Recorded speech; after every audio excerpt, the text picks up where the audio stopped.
सभी को मेरा नमस्कार। मैं श्रीमती लता चंद से पीएसके स्कूल संकुल बिरकोना विकासखंड पंडरिया जिला कबीरधाम। हमने 4 दिवसीय एफएलएन प्रशिक्षण में किस प्रकार हमारा अनुभव रहा उसके बारे में आपके बताना चाहती हूँ। पहले तो मैं धन्यवाद देना चाहती हूँ अपने जो है सर जी जो है श्री बंजारे सर को, श्री लक्ष्मण बांदेकर सर को और हमारे मास्टर ट्रेनर गोयल सर को, ओलायल सर, निर्मलकर पात्रे सर और खान सर को धन्यवाद देती हूँ कि हमने किस प्रकार उन्होंने हमें बहुत ही आसान तरीके से हमें सिखाया और गतिविधियों के माध्यम से हम सीखने में और ही मज़ेदार रहा ये। और साथ में हमारे जो है विकासखंड शिक्षा अधिकारी बनर्जी सर, हमारे बीआरसी चंद्राकर सर और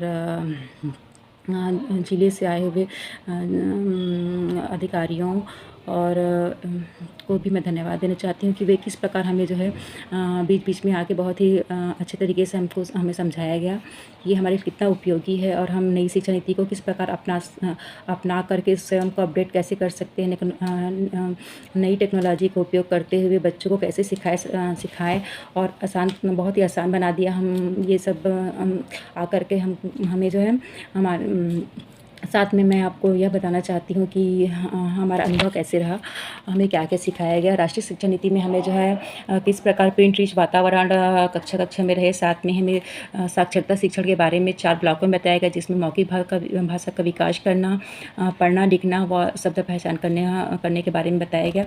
साथ में ही हमें बुनियादी गणित में संक्रियाओं के बारे में समझाया गया, मापन, पैटर्न, अनुमान, ये सारी चीज़ों के बारे में बताया गया। साथ में हमें जो है बुनियादी गणित में की निपुणता के बारे में भी बताया गया कि 5W गणितीय शिक्षण के अप्रोच के बारे में सिखाया गया और 5W में किस प्रकार हम जो कब, क्यों और कैसे, कहाँ के बारे में बताया गया। साथ में हमें गणित के ठोस अनुभव के माध्यम से बच्चों को कैसे अमूर्त रूप के विचारों को से उनका कैसे विकास कर सके और आसान तरीके से समझाया गया।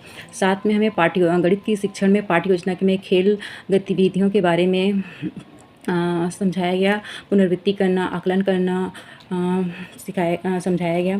साथ में हमें जो है नवाचार में किस प्रकार हम समय के अनुसार किस प्रकार अपने आप को स्वयं अपडेट कर सके और अगर स्कूलों में शिक्षक कम है तो हम बच्चों को स्वयं सीखने के लिए किस प्रकार से प्रेरित कर सके। साथ में हमें जो है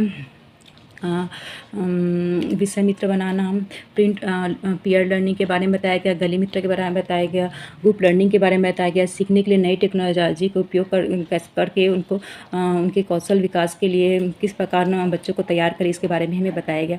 साथ में बच्चों को किस प्रकार हम चुनौतियाँ देते हुए होमवर्क हो या शिक्षा से बाहरी चुनौतियाँ, खेल में चुनौतियाँ हो या किसी भी क्षेत्र में किस प्रकार हम बच्चों को चुनौती दे करके उनको आसानी से सिखा सकते हैं, इसके बारे में बताया गया। साथ में पुस्तकालय की भूमिकाओं के बारे में बताया गया, गतिविधियों के माध्यम से और रीडिंग कॉर्नर हो या ग्रो बाई में जिस प्रकार रंग पद्धतियों के तरीके से हम बच्चों को सिखा सकते हैं। साथ में हमें जो बहुभाषी शिक्षण में बच्चों की भाषा के महत्व को लेते हुए हम जिस प्रकार बच्चा अपनी मातृभाषा में बहुत ही आसान तरीके से सीख सकता है और साथ में भयमुक्त वातावरण रहे और उन्हीं की भाषा में हमें सिखाने के लिए बताया गया।